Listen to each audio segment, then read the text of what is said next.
Hey, let's go. Wait. You know, Omar, I talked to Ahmad earlier, and he said he struggled to hold up with his prayers.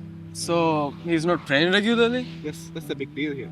As he struggles to hold up with the prayers, he just doesn't pray at all.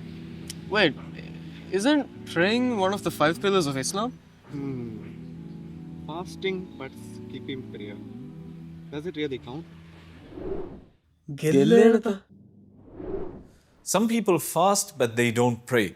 But in reality, prayer is more important than fasting, because if you don't pray, then according to some scholars, you are out of the fold of Islam and you have to re-enter the fold of Islam.